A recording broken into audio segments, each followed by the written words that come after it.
We're all sitting here experiencing the same pain, yet we can't reach each other. Never talking to anyone about your problems. What if you did that in business, right? You just fail.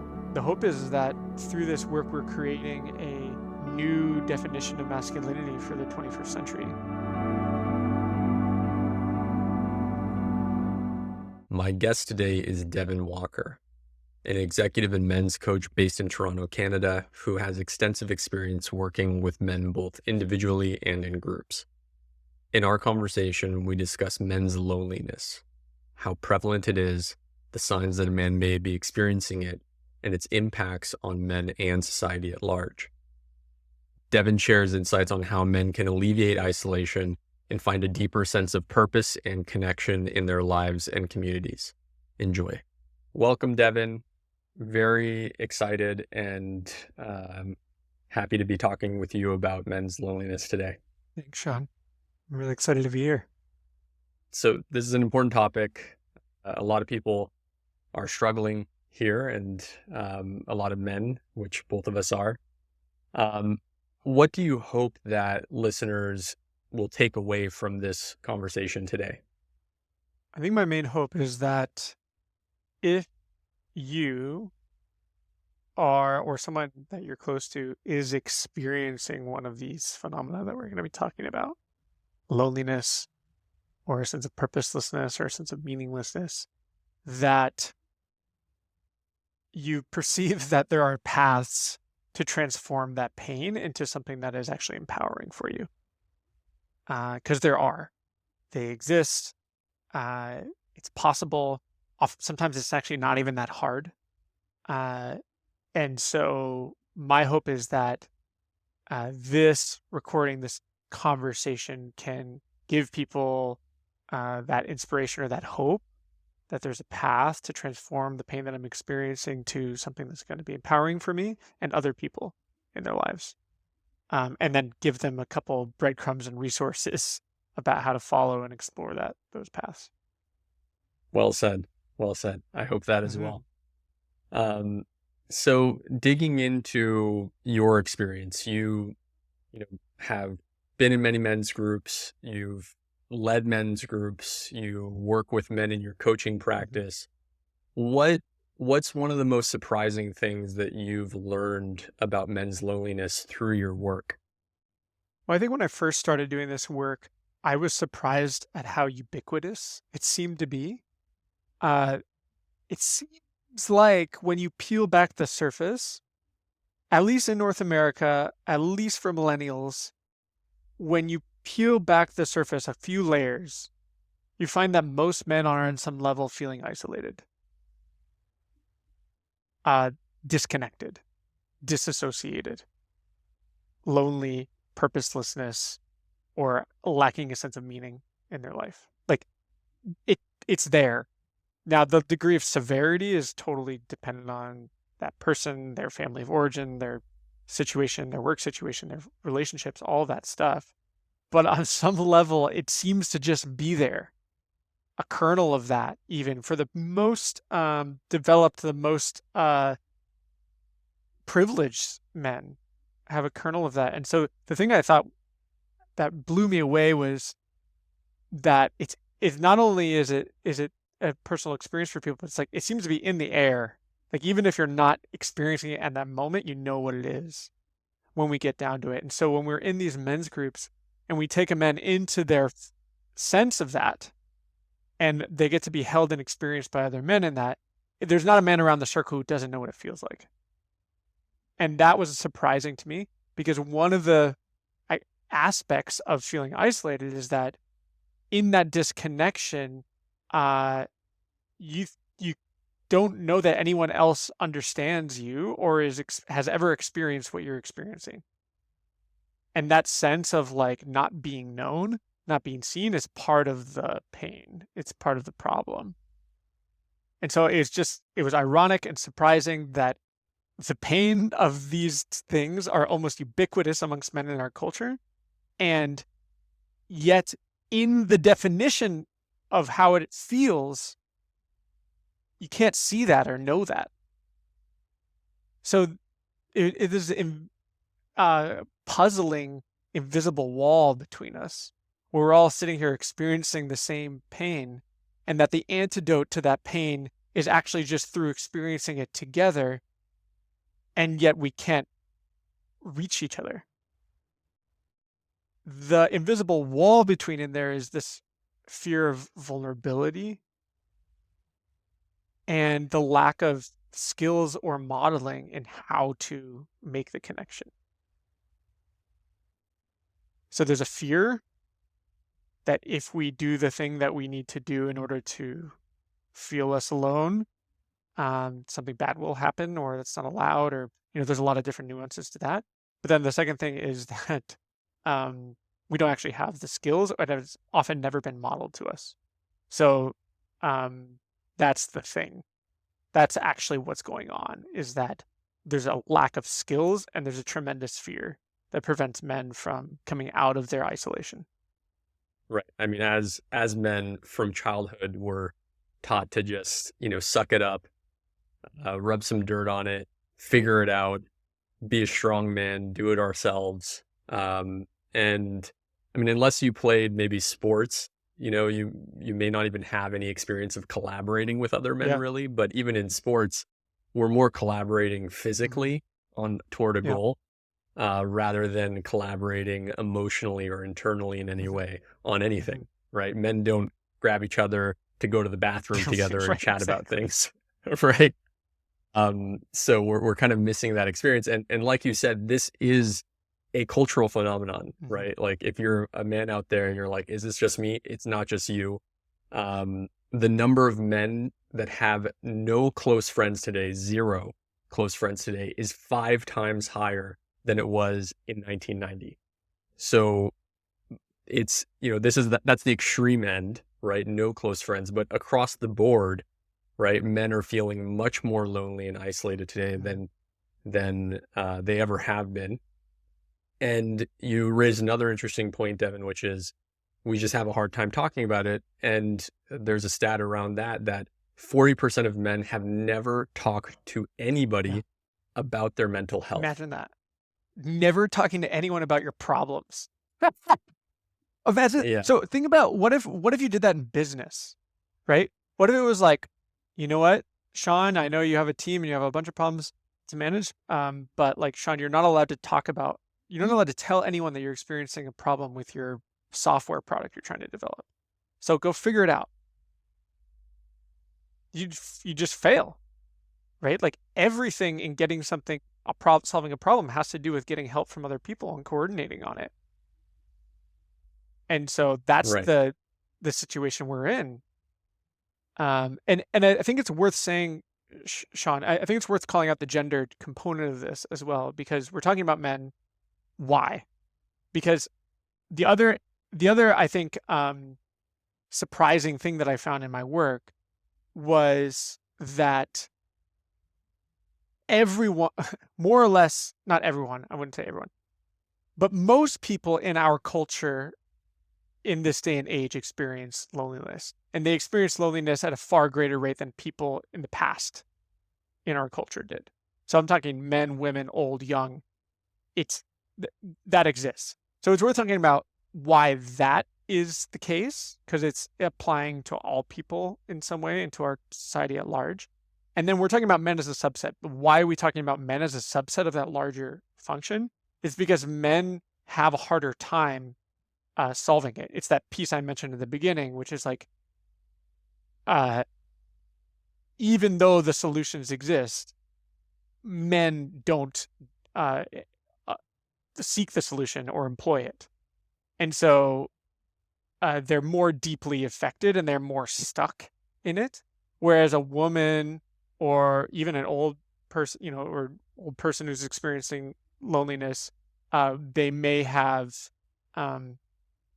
easier ways statistically of resolving that, more natural ways of resolving that. I don't mean to bring age into it, because certainly old elderly men are probably amongst the most lonely. But I just bring age in there because there's a communal living component to it, and sometimes as elders you end up in a communal living situation, perhaps not by choice, but that also affects things. And we can get into the environmental causes of this, but I think it's worth mentioning that our society has a problem with isolation and loneliness. Men have a particularly damaging, a particularly severe impact as a result of that. And we're going to get into this later, but a lot of the ritual, like community ritual that we've had in society in the past, maybe it was through religion, or Mm-hmm, something mm-hmm, else, that doesn't really exist mm-hmm. anymore. We live in a hyper fragmented and personalized Yes. society in which you can get everything that only you are interested in. Like we don't watch live TV, like where everybody's watching TV at the Yeah. same time. Like everybody has their own shows on their own streaming network, on their Yeah. own thing, right? So everything is more fragmented. And a result of that is that we're lonelier, right? And we don't necessarily need each other in the same way that we used to Mm-hmm, need each mm-hmm. other. But I think it's important. Also, the point you mentioned about men is many men, especially younger men, may not even realize that they are Well, lonely. yes. Right? This Yeah. is just how it's always That's been. a good point. Right? So that's my question. My next question for you is: if you're a man, how do you even know that you're experiencing loneliness? What are the How do you signs? know? Yeah. I think it's a really good thing. It is a really good point to talk about because um, there are a lot of things in our culture that temporarily make us feel like we're not lonely or isolated, or will make us feel temporarily like we are connected to something that's deeply meaningful to us or have a relationship. So um, that's why we don't know. It's because oftentimes we're coping by filling the void with short-term fixes. A short-term fix could be like uh, alcohol. It could be any addiction, basically. You know, video games. It could be it could even be hanging out with your friends and doing something that feels like you're having connection, but doesn't actually feed the deep sense of connection that we need. Um, and so part of the reason why you might not know you're lonely is because you can be deeply lonely and isolated even when you're surrounded by other people. And we do lots and lots of things that alleviate that temporarily. So that's the way we can fool ourselves. And how do you know? So how do you know? Um, I'll talk about myself, right? Like I used to have a video game addiction, and part of that for me was uh, first of all, it was a sense of feeling like I was doing something meaningful, like I was accomplishing, achieving. Um, and second, it felt like I was interacting with people on a team, the kind of games that I played. But so while I was playing video games, I felt pretty good. You know, I felt like in connection with the people, mostly men, that I was talking to, sometimes strangers, sometimes friends who were living in different places playing with me. And I also felt like I was achieving something. You know, we would work together as a team and we'd kill the big boss and we'd, whatever, we'd get coins at the end and celebrate. Um, that's like, that right there that's the classic sequence of events that fulfills like a male-bodied person. It's like confronting adversity, working together with other people uh, to overcome that adversity, reap the rewards at the end, have a celebration where honor is bestowed, and then you are complete. You go and rest. Um, so normally, say, bring it back 100,000 years in a hunter-gatherer society, we have a task at hand. We have to go, um, you know, get food for our tribe. You, me, and three other friends, we get together, we gear up, we go on a hunt. We spend several days on the hunt. We go through the adversity. We achieve the kill. We harvest the reward. We celebrate, pat each other on the back as we come back. We get celebrated and honored when we come back. We're exhausted. We go hang out with our girlfriends and our wives and our families and like rest for a couple days. That is deeply fulfilling for us because we had connection and camaraderie, we had purpose, and then we had that honor and then the connection with the community at the end of it. Now, when I'm doing that simulated in a video game, I feel all those feelings for 4, 6, however many hours I'm playing. And then at the end of that, I log off and there was like a hole in my chest. I felt exhausted, not in a way that like you feel exhausted after doing a good workout, like exhausted, like your like soul is tired from being tortured or something. Like that's how it felt, depleted, exhausted, and also significantly needing more.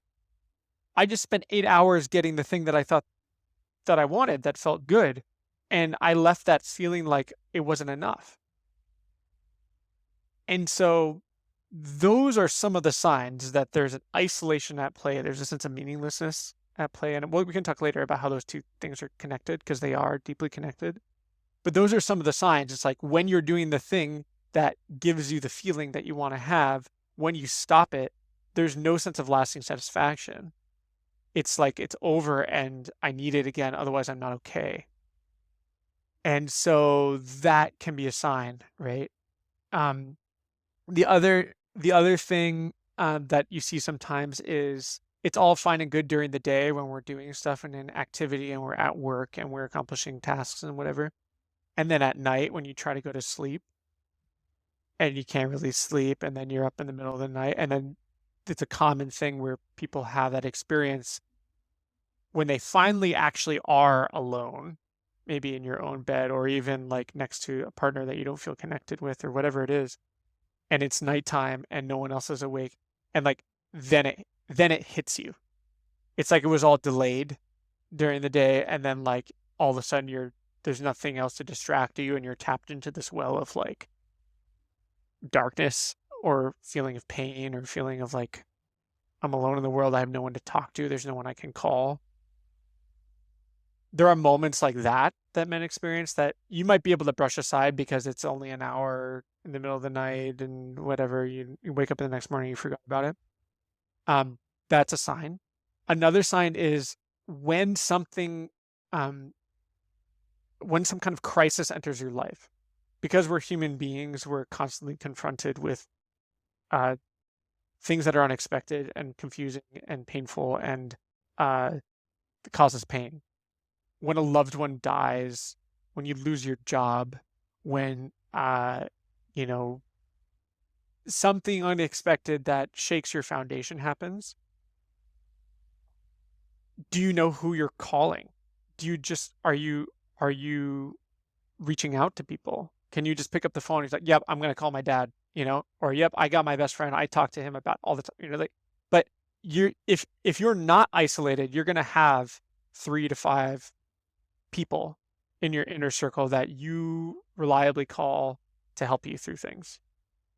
And when the crisis occurs, if you find yourself feeling like you don't have anyone that you feel comfortable with sharing the thing that's happening, that's also a big, big indicator.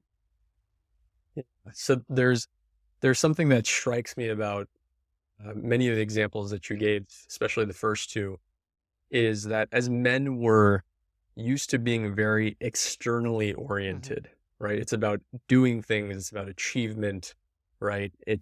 We're constantly focusing Yes. externally, right? So in the first case, you're slaying the dragon, you're doing all these things, right? And in the second example, you said late at night when there's nothing else to do Right. and we're just left alone with our feelings, Hmm. right? As men, we have a hard time being with what's happening Yeah. internally because we're so used to receiving rewards for doing things Yeah. externally. So when it comes to needing to be with ourselves internally, or when that we suffer a loss or there's some big emotional shakeup, all of a sudden we need to be with ourselves internally. We're like, I don't know I how don't to know how to do do that, this. and I don't know how to do that with other Oh, men, right. right? So not only do I not know how to do that internally, I also don't know how to reach out and do that with Hmm. others. So there's this dynamic that I'm noticing, right? That as men, we just are so external, um, and it's to our Hmm. detriment. Yeah.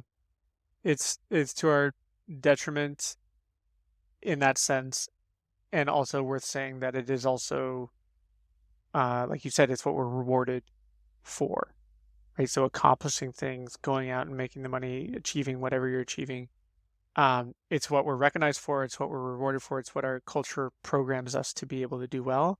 And like I was saying, not only men, also women. However, um, women, I think, have a biological advantage. Most women have a biological advantage in that there are hormones and, um, uh, you know, many generation long DNA level programming that leads women to being, on average, much more communal and have less resistance to reaching out to people.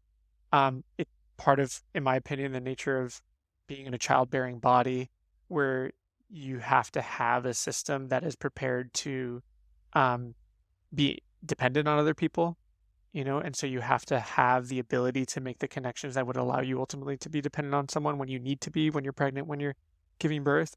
And so all of that's built into our biological systems for women, not as much for men. Um, I think that's a big reason why men struggle with this more than women.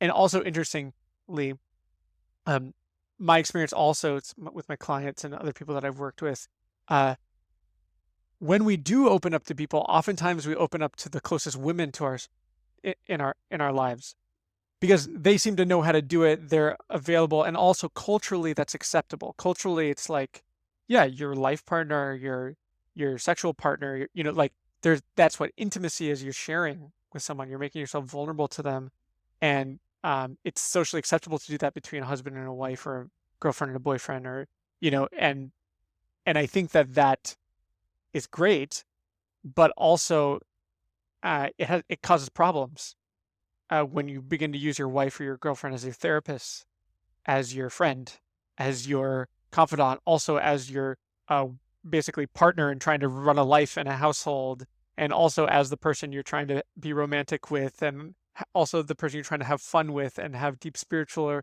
meaningful connection with. Like, and then it starts to put a lot on this one person, and also signals to the woman that, ooh, um, you know, I I don't feel as secure, because this person that I need to feel I can be dependent on, is dependent on me for something to be okay. And so that causes a lot of problems in relationships with men when we resolve this isolation by going to our women in our lives about it exclusively. Not that you shouldn't, just that when you're doing that exclusively, that's going to cause a lot of problems.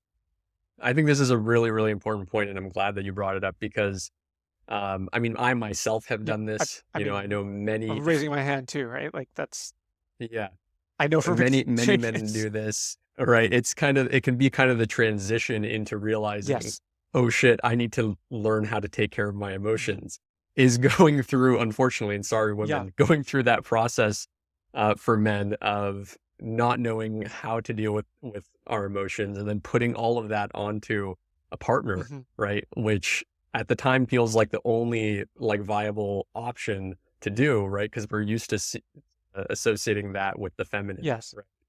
Um, and then that ultimately always breaking down because we have to be responsible for our own emotions. No other person can be completely responsible for Yeah. taking care It's of us, impossible. right? And I think it's impossible. It's too much of a burden to bear. It's not even really possible to do, Mhm.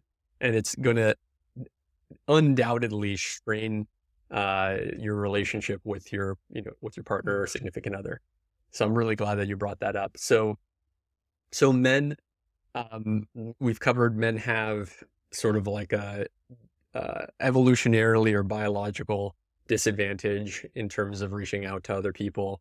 It's culturally enforced, right? That as well that men are not going to reach out to other people and should do everything themselves. So, what is a man to do? Mm. How do they get through this? I think first it's about understanding. It really is first about awareness and understanding. Uh, you're listening to this podcast right now. The things that make you feel something, the things that make you interested, the things that like hit you or stick with you, are uh, pathways to awareness about yourself. They're signs. So you're listening to this right now and you're not sure if you fall into any of these categories. You're listen for the thing that strikes you and then follow that. Because probably that's going to be a pathway for awareness to you. And that's where it has to start. You cannot do anything about your problem unless you understand it.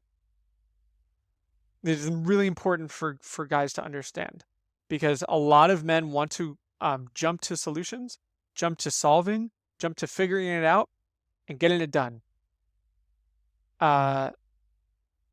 This is not something that you necessarily already have the skills to do. You know, if I'm like, go make a pile of firewood, and you know how to use an axe and you know where the wood is and you know how to do that, that's fine. Go make a pile of firewood. You get it done, man. Go do it. You can do that in a half hour. But if you don't know any of those things, you don't know what fire is, you know what I'm talking about, you're never going to be able to do that. And oftentimes we don't realize that that's the position we're in. So the first thing to do is awareness. And if you're not sure, ask someone who's close to you who you think will be honest with you.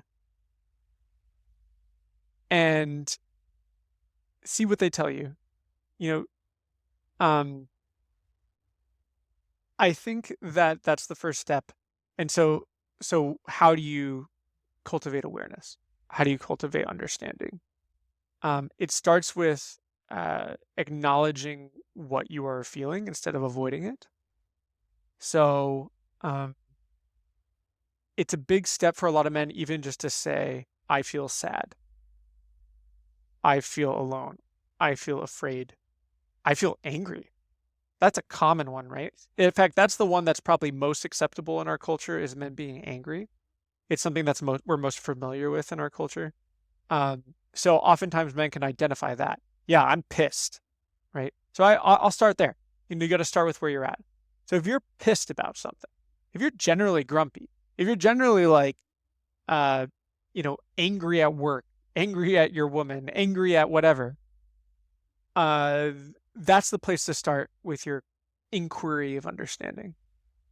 Why? How does it feel? When does it come up?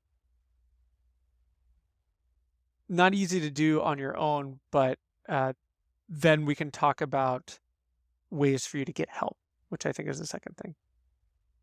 Yeah, so it starts with awareness. And, I want to stress again, these issues with loneliness, it may seem like something, hey, I can just avoid this. Hey, like, it's not a big deal, right? But the pain and suffering is only going to continue to be there. It's only going to build up. And we do know that, for instance, 80% of suicides are for men, right? 60% of men who commit suicide have no history of mental illness. Wild, huh? No history of wild. So either they had it, they had it and they didn't talk about it, or they didn't have it and they don't talk about it, and then something happens, right? Can I say a piece about that? Yeah. The thing about that is that isolation creates mental illness. Okay? Because we're human beings, because we're social beings, because we actually need to be around and interact and feel connected to other people to feel a sense of well-being. An extended deprivation of that is like an extended deprivation of some kind of nutrient that we need. It creates illness. When you are in an extended period of being isolated and lonely and not having anyone to rely on, it puts such a stress on the mind and the system that it literally creates illness. So what are the two most common illnesses in America? Depression and anxiety. That's early symptoms, basically, of an extended period of stress on the mind. So while they show no prior signs of mental illness, like a sense of isolation actually creates mental illness, which just ups in severity, and suicide is a solution in a place of desperation to the pain. Exactly. Another perceived solution is abuse. Correct. Right. Yeah. Substance Power. abuse. Mhm. Right. And we know that men are 2 to 3 times more likely than women to abuse substances. Yeah. So, there are all these, we're talking about like the warning signs. Why might I be lonely? Yeah. Yeah. So I want to, on that note, right, I do want to say, like, we're painting a pretty doom and gloom picture here, and it's true. Like the outcomes for men in our society are abysmal. full stop, abysmal on all levels. And what I said at the beginning of this conversation was that what I want you to hear in this, what I want you to walk away from in this conversation is the hope, the knowledge, the understanding that there are pathways to transform this. So I also want to illustrate that while there's a lot of motivation, there's a lot of negative motivation to understand this and address this, there's also a lot of positive motivation here. On the flip side, when men alleviate their sense of isolation and ignite their sense of purpose, what is the potential? What can happen? What does that look like in your life? I think it's important that we also paint the picture of what happens when you resolve this issue with yourself and transform it into an asset. Yeah, let's get into that. What does that look like? So, in the best of my experiences, um, I've seen men completely turn their relationships around from being very unsatisfied, potentially even abusive, borderline abusive relationships to being deeply fulfilling, deeply sexually, emotionally fulfilling relationships, um, and having like a sense of lifelong partnership. Right, that's one of the things that changes here is your relationships with people. When you address these instances of loneliness and isolation, you open yourself up to connection, you form new connections. And so there's a sense of um, creating a community around yourself that you see happen. And that can just be on a basic level, deeply fulfilling, deeply helpful for doing the things that you want to do in your life. So what are the things that men want to do in their life? What are the things that they really want to accomplish? A lot of men want to be fathers. They want to own property or have a home, that they create. They want to feel like they've achieved something meaningful, and usually it's some kind of contribution to society or people. And also, men want a sense of legacy. So a sense that what I did will last longer than what I'm around for. All of those things are on the other end of opening ourselves up from isolation.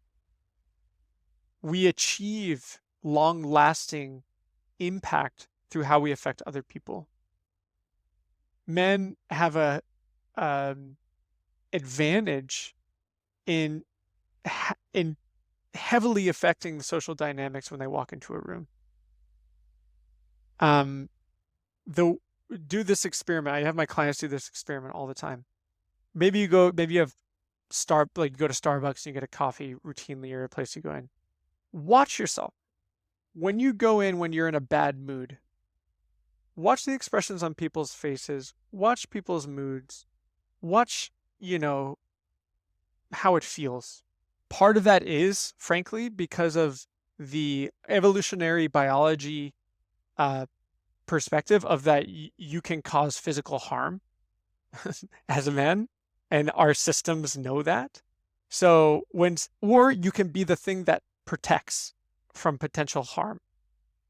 So each human body knows that that's possible both ways. Either you can be a threat or you can actually protect me from a potential threat. When we feel protected from a potential threat, we feel safe in the presence of another person, of a male-bodied person, our nervous systems relax.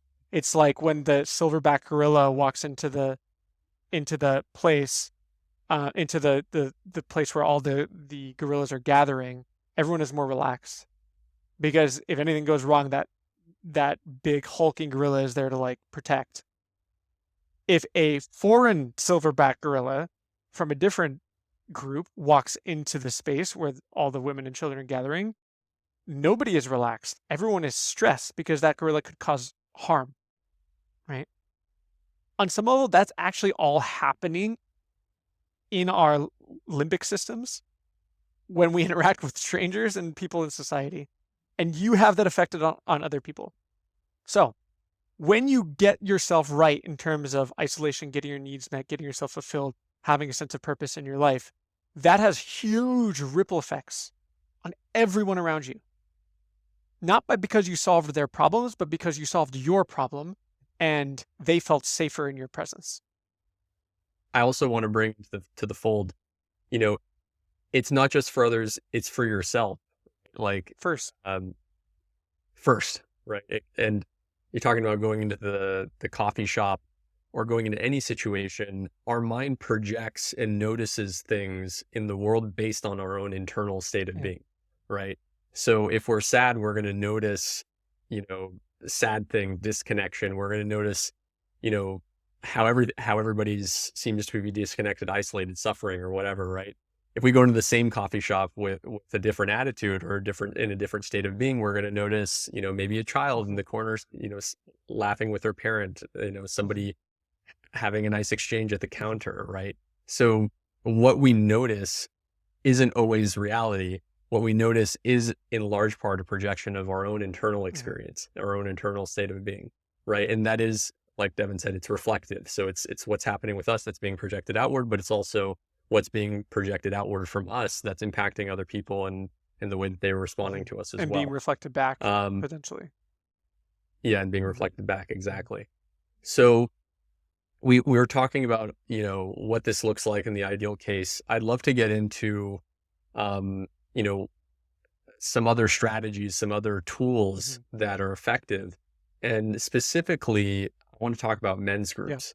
Men's groups has been something that's been tremendously impactful for both you Yeah. and I. Um, uh, it's been a huge instrument in my life of change and being with my own internal experience and sharing that with other men.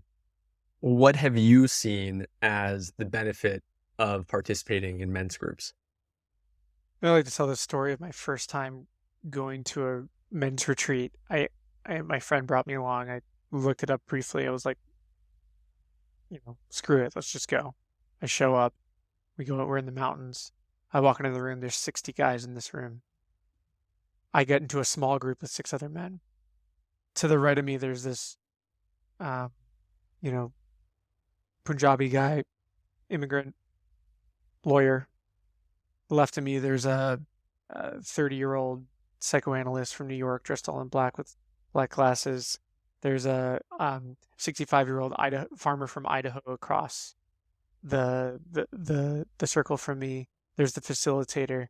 Um, all these people who I never would ever talk to before. And we start going around the circle, and the facilitator starts working with the men. And all he's doing basically is starting to listen to the guy talk and pausing them when he thinks they're feeling an emotion and says, and brings them into that emotion.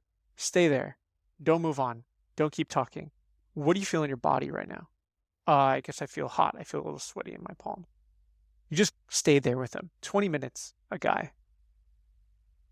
I kid you not. By the end of each of those 20-minute segments with each guy, you you had uh, men crying for the first time in 20 years, men sharing to this group of strangers things that they had never shared with anyone else in their lives. Um, you had hugs, you had heartfelt um, offerings of honor and like people who didn't know this guy but would I remember one of these guys got up and knelt down in front of this other guy, looked him in the eye, and said, basically like, I see in you uh, the person that my father never was, right? And they started listing these attributes that they saw just from this 20-minute conversation. And you could see in this guy, because he was just sharing about this woundedness about his own father. And the things he was saying about this person was true.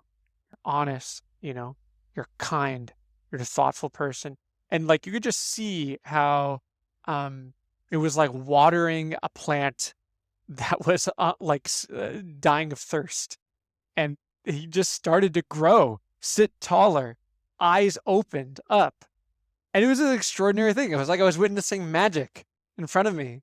Um, and I, uh, I remember walking out of there and just feeling on top of the world and feeling like, wow, if I can do this again, I would be so grateful.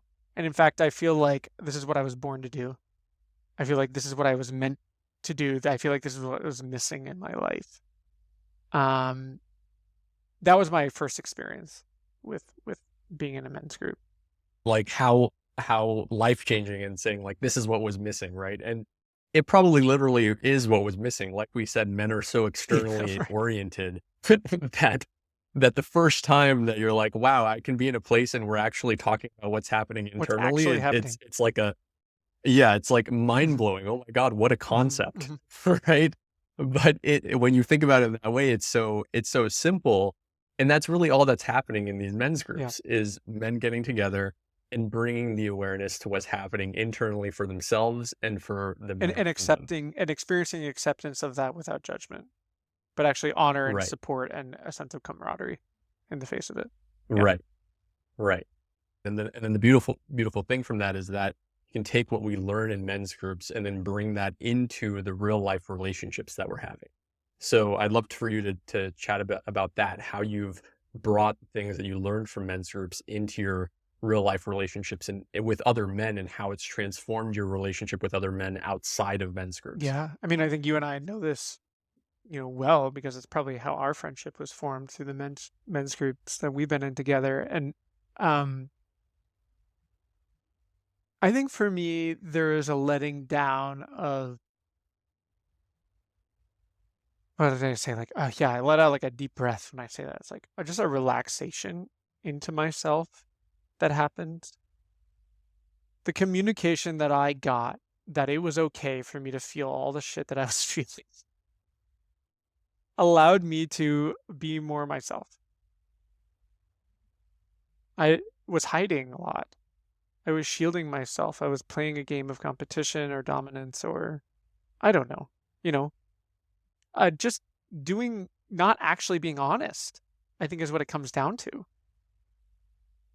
What happened was that, and what happens reliably with the men that I work with either through one-on-one coaching or in men's groups, they just start being honest first with themselves, then with the men in their men's groups, and then with everyone else in their life. And I cannot tell you the power, I cannot really express in words the power of just being honest. I mean, we avoid it because it can be painful in the moment, but over time, it literally aligns your life with what is important to you. When you start being honest about how you feel, what you want, who you are,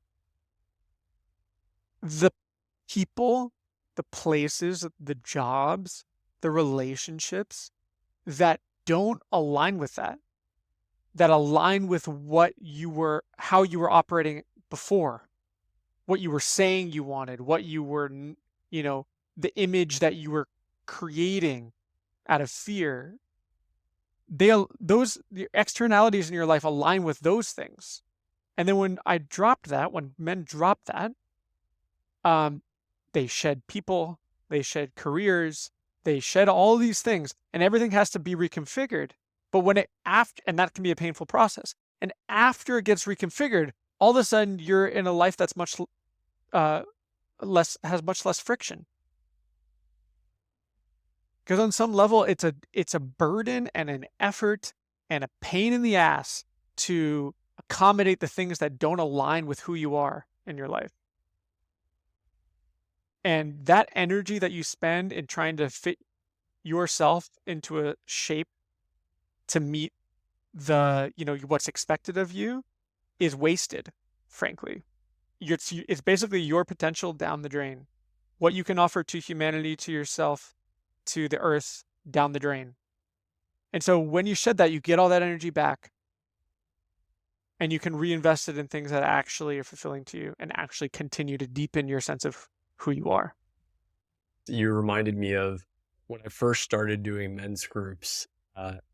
I had a distinct realization that in the days following my men's groups, and especially in like the hours or the night following my men's group, it was so easy for me to connect with absolutely anybody. Mhm, Like mhm. I could go anywhere and in a moment connect with any single person that was in front of me, man, woman, anything, and have some of the most, like some of the greatest connections that I was able to make was because of this, just like feeling of being Yeah. free, Freedom. just allowing myself to be myself, right? And not filter or anything like that. And I think there's another big recognition that comes from men's groups that came from me, which is when I sat in men's group many times, you really start to realize, like, look, everyone's going through the same things, Hmm. right? Like, you hear the kind of the same stuff over Yeah. and over and Over and over over and again, over. over and over. It's the same themes over and over and over again. And then you realize, shit, this is just the human condition. Hmm. It's not like it belongs to me. Yeah. It's not like I Yeah. invented it, right? This is everybody's sharing this shit, basically, right? And so it's not a big deal if I'm experiencing it. The person that I'm talking to is probably experiencing it too, right? And that's really freeing because you're like, hey, we're all going through Hmm. this stuff Together. Yeah. together, and it's not a big deal to talk about it So connecting. that's the deep, that sense of we're all going through this together is the antidote to the poison of isolation and loneliness. There is the moment in men's group when you feel connected because someone's acknowledging you and you're feeling heard and seen and all that stuff.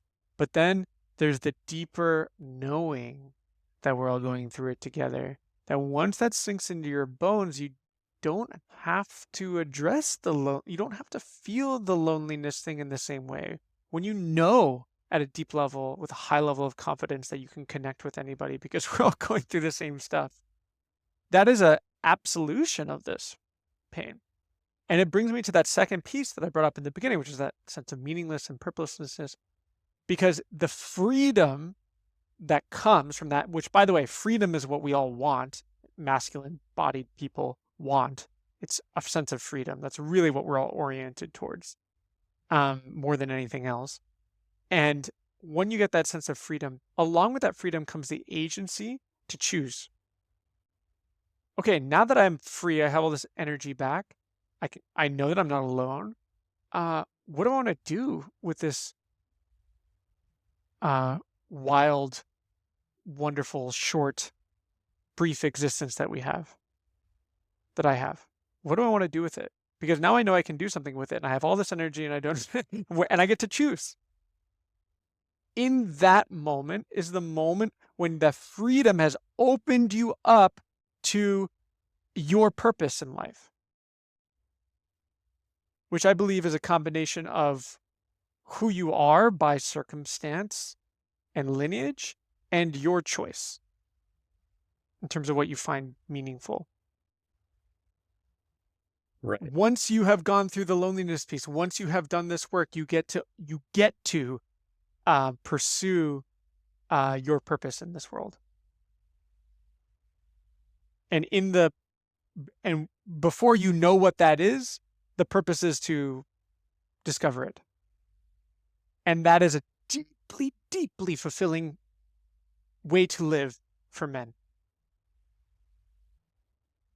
I think that is a compelling arc that men need to hear about and know is part of what they're engaging in when they show up at a men's group or they hire a men's coach for the first time. There is hope.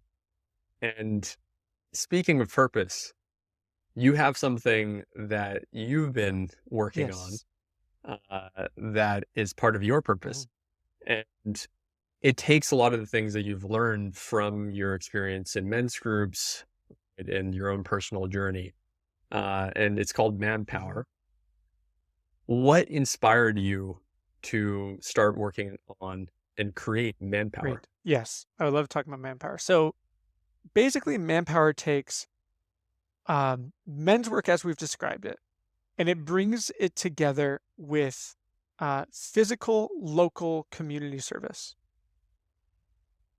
The reason why is because when men are getting in their bodies and doing physical work alongside this work, it's reinforcing.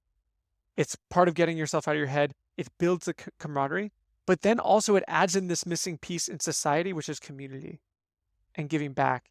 And it gives the thing that our society is missing from men. Um, men are not playing the role that they once played in society in terms of being community leaders and family leaders and showing up to take care of local community. Uh, and what Manpower does is it brings that model of the men's group into the local physical community where you live.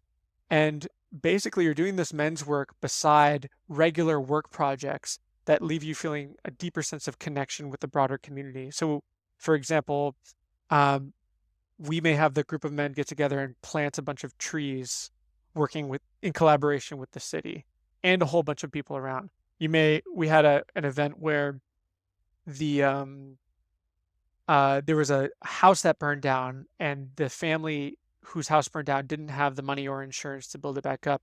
The Manpower group uh, went there and cleaned up the house in conjunction with church groups and other people in the local community, and brought some of these principles from men's work with it. And so there's this beautiful thing that happens in a Manpower group where uh, you're doing the emotional development alongside physically contributing, which brings in this piece about purpose. It brings in this piece about service, and it helps you actively be contributing to the well-being of those around you, similar to walking into the coffee shop and lifting everyone's spirits. This is a way for this work in men's group to happen at the center of a community and uplift the community. Literally the people we live around, that because our heads are focused on these screens all day, we don't even know our neighbors anymore. And in a world where it's getting harder and harder to live, costs are going up, climate issues are increasing, political instability, local community is absolutely essential for that. And so it just marries the antidote to the loneliness and the antidote to the purposelessness, and it brings it together in this beautiful combination, which we call Manpower. Our vision is to provide a blueprint and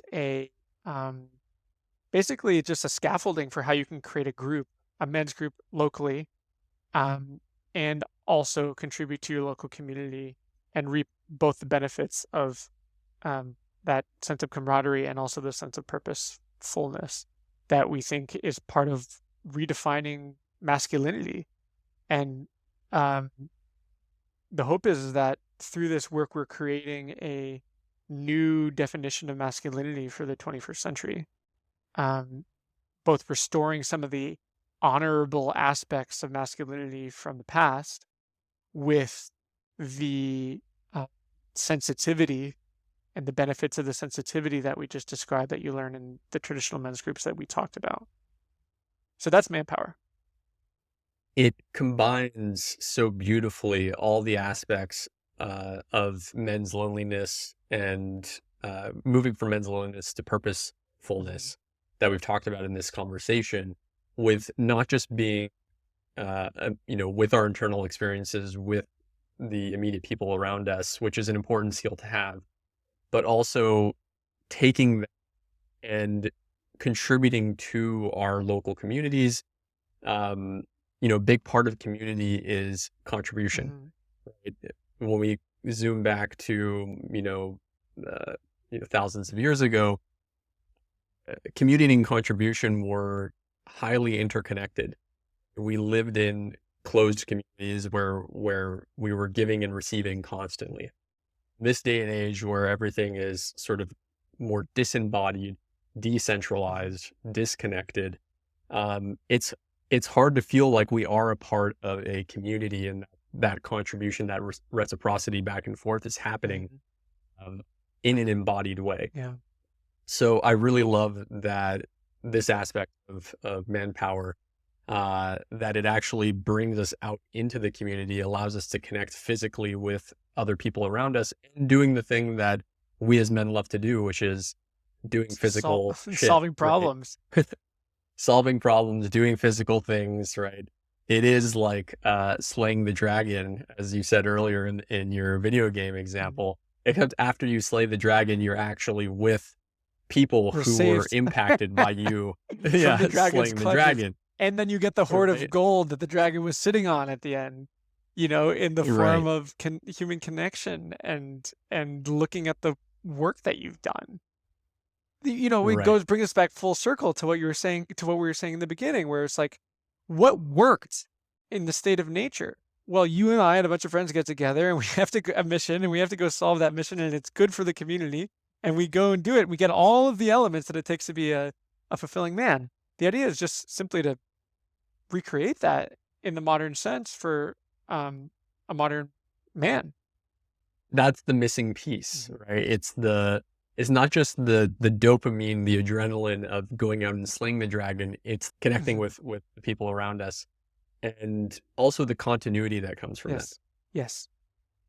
These are people who live physically around us, right? And the things that we do, they impact our relationship in the future, right? These are people that I'm going to continue to Yes. see as a part of my local community.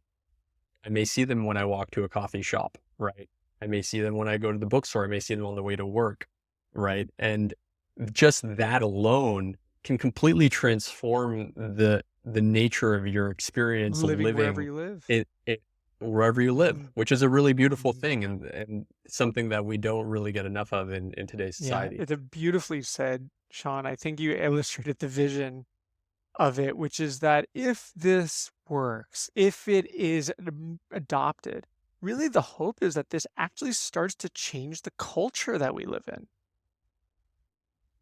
We are missing a deep understanding of the nature of reciprocity. For all of human history, survival has been dependent on reciprocity. You go to the local baker enough, they get to know you, they value your, being there. When your house burns down, the local baker shows up to help you build it, or they give you bread when you don't have money. Like, this is the basis of survival as a human being for the longest period of time. Because of our wealth, because of the technology, we're losing that. And there's a part of us deep inside that knows that's actually what we need in order to thrive.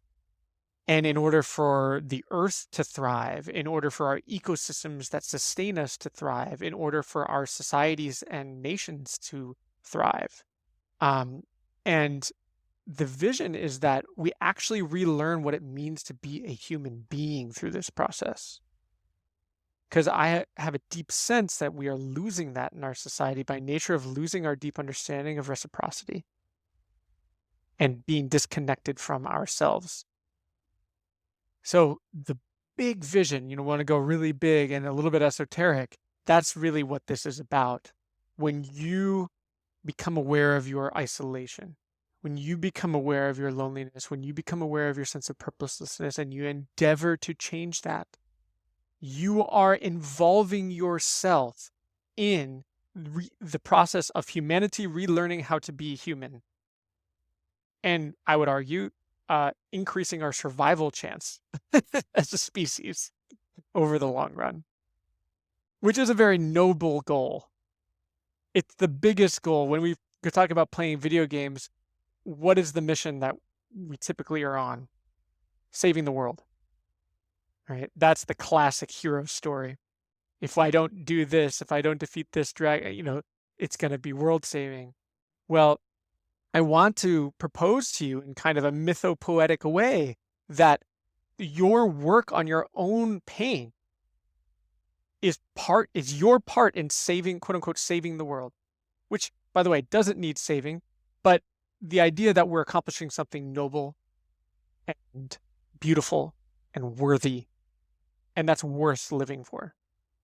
Beautifully said. So it starts with yourself. Everything starts with ourselves. And then that next focus on local community.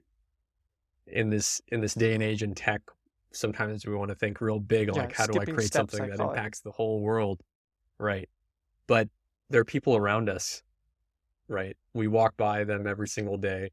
We're with them, Hmm. right? And we're physical embodied beings, and just contributing to our local community Hmm. could just make all the difference. If that happens, Imagine if that happened in every single community in the world. How many problems would be What? solved? Name a problem that you care about. Homelessness, whatever, hunger, name Yeah, it. How could that right. like you think about how this can affect that? So I'm bought in. Okay. Uh, how do we get involved? Mhm. Well, so this is in the early stages. We're still doing pilots here. I would say if you want to be involved, you can email me um, at devon@deeplightcoaching.com.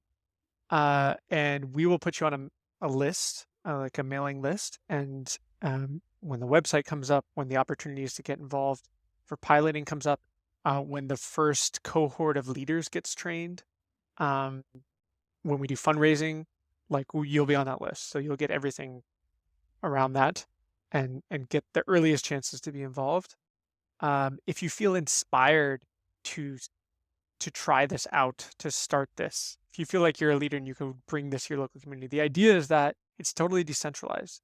So we can give someone the tools wherever they are to start a Manpower group. And so if that is rising up in you and you say, I want to be a part of that, uh, reach out to me for sure. We're looking for early volunteers to help us with the pilot as we discover the kind of the magic formula for how the experience is created. This summer we're going to be running a number of pilot projects. So we're actively looking for volunteers on that. Amazing. And is there any place on social media that folks can connect with you or Manpower? Yes. So you can always go to my website, which is deeplightcoaching.com, and find me through there. We don't have any social media for Manpower yet, but I would say start with my website, and yeah, you can be along for the journey. Before you go, I want to ask one final question. What's something that you want to leave the men listening and the women listening here today with as we end our Mhm. conversation? There's a model that is very common, popular. It's uh, thoughts, words, actions. That model that what you think affects what you say, which affects what you do. And I had a mentor that extended that to, yeah, what you think, what you say, what you do. Uh, what you do over time creates habits. What your habits are over time develop your character. What your character is determines your destiny. For man, I've taken that model and I've translated it into the practical in terms of what is it that I should be working on right now? If I don't know what my purpose is, if I'm still caught, first is yourself. When you have mastered these things that we've spent our whole time today talking about in yourself, then master them in your primary relationship, your romantic relationship. Then extend them to your family and your close friendships. Then extend them to your local community. When you're making a profound impact in your local community, then extend it to the society and the culture. When you are making an impact in your culture, in society, then extend it to the species. When you are there at the species level, on in humanity, the world, then you have to extend it to all of existence. And that is the path. It's kind of a spiritual path ultimately. From where you are now in dealing with your own personal problems to the big impact that I think a lot of us dream about making. In that order, more or less. Don't skip steps. Start with yourself, and it will lead you where you need to go. It always starts with the self. Thank you, Devin. Thank you for today's conversation. I got a lot out of it. I really enjoyed it, and I hope that everybody listening did as Thank well. you, Sean. It was such a pleasure.